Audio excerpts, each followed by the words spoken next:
back in the old days, before I was gray-haired, I actually knew things about computers and tech and how to like turn them on and do all this hardware thingies. But these days, I like, if my phone locks up, I can't even get that one to work because I don't do tech stuff these days. So much things to learn and forget. So we're trying to get the screen up here. Yeah. Oh, no signal. Oh well. Of course. Oh well, technically we had 2 minutes until the presentation is supposed to start, so not to pressure everyone, but Maybe.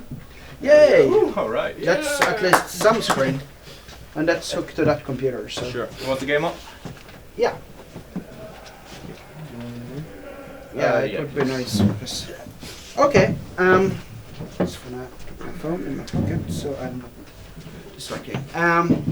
I guess you were all up at the press conference just now and saw the presentation. Third row is a cool immersion pack. An immersion pack for us is a new definition of downloadable content. It's between a graphics pack that's on $2 and a full expansion that's usually sold for $20.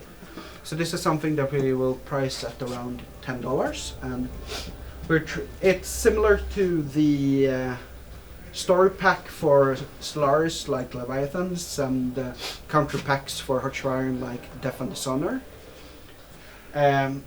So it's about, as Fred and Susanna said on stage, about setting expectations. That's why we use the terminology so people can get what they expect. Oh yeah, it's a screen that seems to cut off a little bit. So let's start with at 1700 as Russia. That's probably the easiest. Okay, yeah. Third room has a Russia focus, and it's shipping with including 3 full graphics packs, sprite packs with support for 12 different Russian states have unique sprites. Actually, 11 Russian states and Lithuania gets sprite packs. We also ship it with portrait packs for East Slavics, which is the Russian culture group. So if that had been sold separately, it would have been like worth $8 more. So it's a good deal for the consumers. We're adding a lot of new cool features to this one.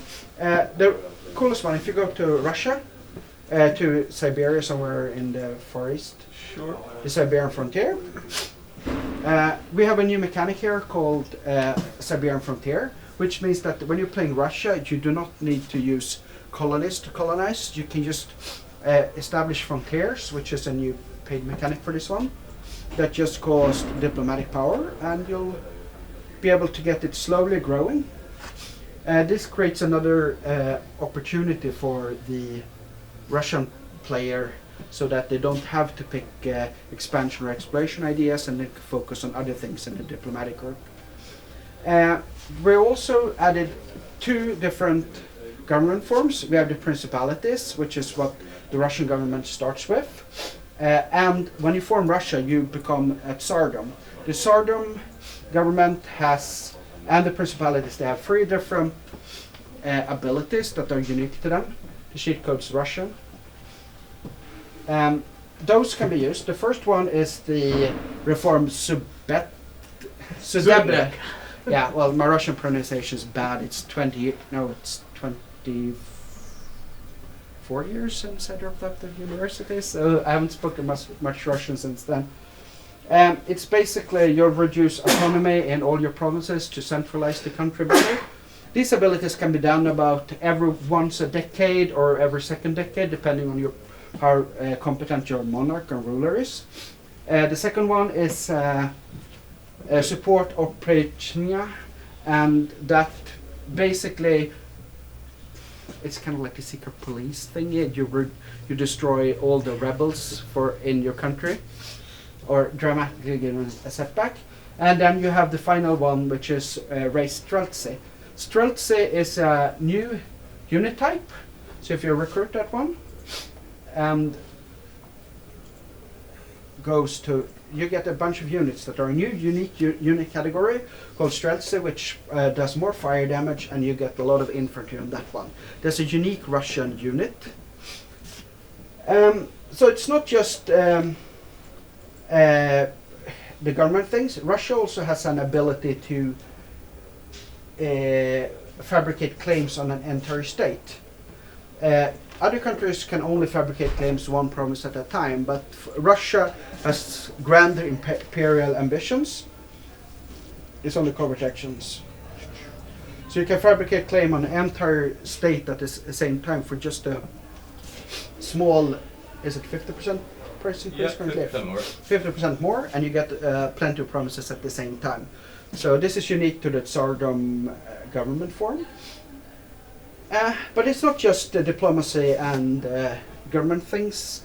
There's also improvements to the religion, the orthodox religion. First of all, do we have patriarchs in all? Oh, metropolitans is the correct word. Yes. If you can, for each state, since the country is divided into provinces and provinces are grouped into states, you can consecrate a metropolitan. A metropolitan in the Orthodox Church is somewhere comparable to an archbishop in the Lutheran faith, or whatever it's called in English. And metropolitan will reduce the devastation in that province, make it cost slightly more to maintain it, but at the same time you get a lot of patriarch authority immediately.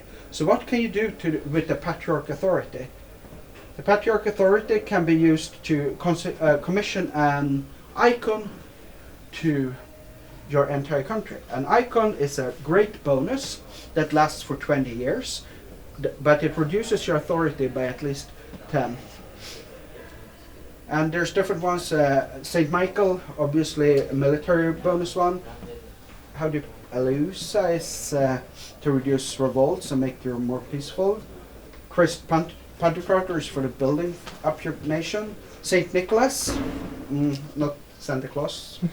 Yeah, is for getting better relations with other. And Saint John Climacus is the saint for advancements. So these are the features for the third row, and this is a quick presentation of this one, and it's playable on all these computers for those of you that want to try it now. And we're available for every question during this 45 minutes. Yes, that's right. Thank you. Thanks, Johan. Any questions? If you're an existing EU player, how long time does it take to get a brief, understand these download? This new one? Yeah. If you buy it and you played EU before and understand the new mechanics, if you played like an average player that plays, what is it, every second, third day, it's going to take like 5 minutes to learn the new things. Okay. And go like, yeah, this is fun, this is interesting. Jake, you're probably better than me to explain that, because you started working. If you're an established Europa Universalis player, it won't take any time to really pick up and understand how to use the new mechanics in this. Yeah. I mean, I can't look at it from outside because I've been working here forever, but we hired Jake, what is it, 2 years ago? That's right. And then we have done plenty of DLC, so